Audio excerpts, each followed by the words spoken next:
दोस्त, आप सभी को मेरा राम राम। मैं ये वीडियो बना रहा हूँ। ये बात आज तक समझ नहीं पाया कि हम सनातनी भाई अपने ही धर्म का मजाक क्यों बनाते हैं। आजकल एक रील बहुत वायरल हो रही है कि पाप धोने के लिए गंगा माँ में कुंभ में जाने की क्या जरूरत है, घर पे ही बीवी को बता दो, वो धो देगी। कोई कोई बोलता है मन संगा तो कटौती में गंगा। कोई कोई बोलता है ईश्वर है ना, मंदिर जाने की जरूरत नहीं है, ईश्वर आत्मा में ही है। ये सब आपके हमारे लिए नहीं है। ये जिन्होंने तत्व के सार को समझ लिया ना, उनके लिए है। जिन्होंने पूरा रस निचोड़ लिया ना और उसको ग्रहण किया, उनके लिए है। हम जैसे संसारी के लिए होते। ये जो कुंभ पड़ता है ना, ये आप हमारा हमारे लिए ही है दोस्तों। पहले कुंभ के अर्थ को समझिए। माँ गंगा आप हमारे लिए धरती पे अवतरित हुई है। महात्माओं के लिए नहीं, महात्मा तो पहले से शुद्ध है। पर जब वो गंगा भी आप हम जैसों से थक जाती है ना, तब नारायण को प्रार्थना करती कि नारायण, मैं इस संसार में मेरे पास आने वाले बच्चों का पाप तो धोऊंगा, पर मैं उनसे मुक्त कैसे होंगी, क्योंकि किसी भी चीज़ की तो अति होती है ना। गंगा माँ सक्षम है, संपूर्ण है, जगदम्बा है पूरी तरह से। लेकिन फिर भी जब आप अपनी माँ पे कुछ ज़्यादा ही भार डालोगे तो उस माँ को भी तो कुछ मुक्ति चाहिए ना। तो माँ कहती है कि हे नारायण, मैं कैसे मुक्त होंगी, उस पाप का बोझ मैं कितने देर तक सहन करूंगी, क्योंकि किसी भी चीज़ की अति होती है। तब भगवान नारायण कहते कि हे गंगे नारायणी, जब सब आके आपके अंदर पाप धोएंगे ना, तब 12 वर्ष आपके तट पर मैं कुंभ का आयोजन करूंगा। जो महान साधु संत सब त्याग कर जंगलों में तपस्या करते हैं, जो संसार में रहते हुए भी बड़े पुण्यात्मा है, वो आपके तट पर आएंगे और आप में स्नान करेंगे। तो आपके अंदर जो पाप इकट्ठा हुआ है ना, उसको ले जाके अपने तप के द्वारा गला देंगी माँ। तब माँ गंगा संतुष्ट होती है कि हे भगवान, मैं आपके इस स्वकृति को नमन करती हूँ। इसलिए दोस्तों कुंभ पड़ता है। साधुओं को पावन होने की जरूरत नहीं, हमें होने की जरूरत है। हम जब दुनिया से थक जाते हैं तो माँ गंगा के द्वार पर जाते हैं और उसमें स्नान करते हैं। तब हमारे अंदर एक विचार प्रकट होता कि नहीं, अब हम संभल कर काम करेंगे, अपराध नहीं करेंगे, पाप नहीं करेंगे। जब ऐसा बार बार 4 महीने में, 6 महीने में, 12 महीने में जब माँ गंगा के द्वार पर नहाने जाते हैं ना, तो दोस्तों हमारे अंदर एक एनर्जी आती है। और ये वो जल है ना, अमृत है, अमृत। आप दूसरे जल की तुलना में उस जल को देखिए और देखो ना, कितने बड़े बड़े उद्योगपति सब कुछ छोड़कर माँ गंगा के उधर दरबार में आते हैं, माँ गंगा की गोद में आकर के नहाते हैं। और हम 4 अक्षर पढ़े लिखे, थोड़े बहुत इंजीनियर वगैरह बने हुए, वकील बने हुए, बहुत से ऐसे लोग कह लेते हैं कि क्या माँ गंगा तो कहे शरीर के पाप धोती है, मन के थोड़ी धोती है। अरे माँ गंगा शरीर के पाप धोती है, मन के धोती है, आत्मा के भी धोती है। आप श्रद्धा से आइए तो सही माँ के द्वार, कि देखिए माँ गंगा आपको क्या प्रदान करती है।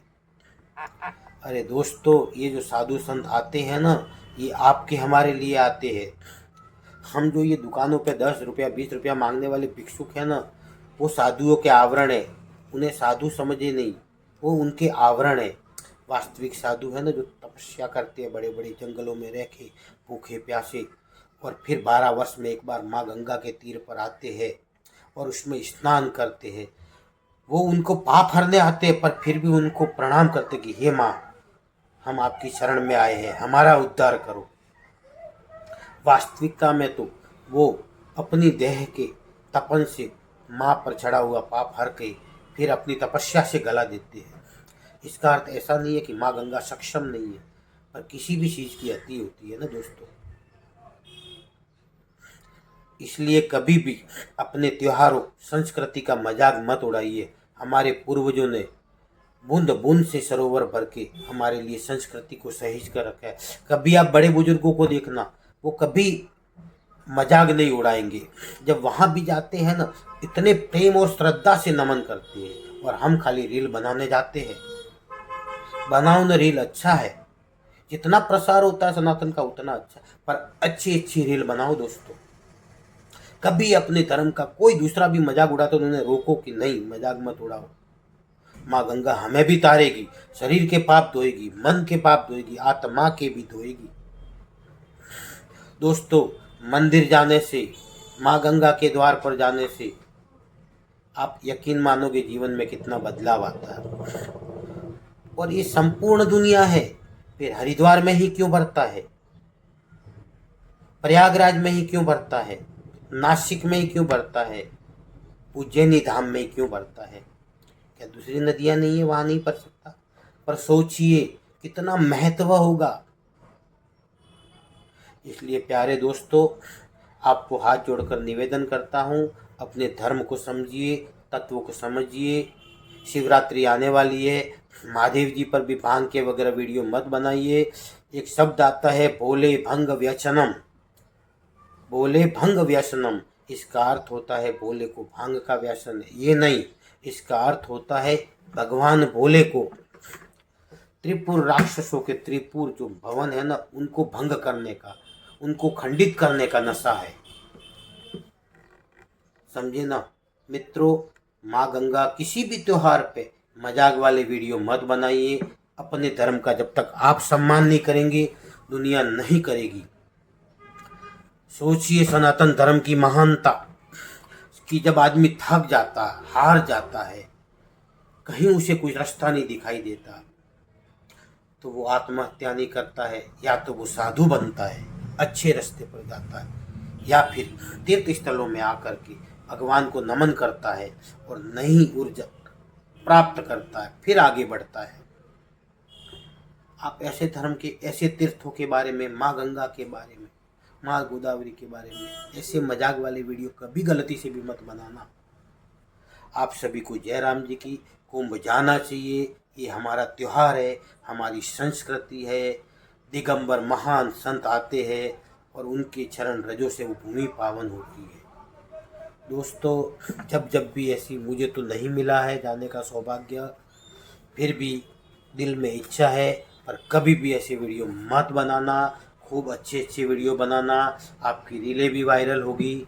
और ऐसे किसी भी मजाक वाले वीडियो से हमारी धर्म और संस्कृति को नुकसान नहीं पहुँचे। दूसरे भाइयों से देखो, वो कभी अपने धर्म का मजाक नहीं उड़ाते। एक हम ही है सनातनी, 4 अक्षर पढ़े लिखे, थोड़े बहुत मन संगा तो कटौती में गंगा। कुंभ जाने की क्या ज़रूरत है? गंगा में जाने से पाप नहीं धुलते। अरे माँ बाप की सेवा करो, अरे अपने माँ बाप की भी सेवा करो, माँ बाप को भी लेके जाओ। दोस्तों, ये वो तीर्थ स्थल है ना, जहाँ जाकर के अपने जीवन में नया बदलाव आता है। मौनी अमावस्या के दिन मैं वहाँ नहीं जा सका, इसके लिए नासिक क्षेत्र में गया और माँ गोदावरी में स्नान कर भगवान त्र्यंबकेश्वर के दर्शन करके आया। दोस्तों, जीवन में जितना समय मिलता है, समय से समय निकाल कर मंदिर जाना चाहिए, भगवान के दर्शन करने चाहिए। 10 मिनट तक उस मंदिर को, शिखर को देखो, जीवन में बदलाव होगा। और माँ गंगा के तीर पर खड़े होके, जैसे माता की गोद में सर रख कर सोते हो ना, वैसे माँ गंगा के द्वार पर भी जाया करो और आप उसके अंदर थोड़ी देर नहाया करो प्रेम से। देखिए माँ गंगा कैसे आपको पुत्रवत सब दुखों से दूर करती है। हर हर गंगे, जय जय महाकुंभ, जय बोलिए प्रयागराज की जय, कुंभ भगवान की जय।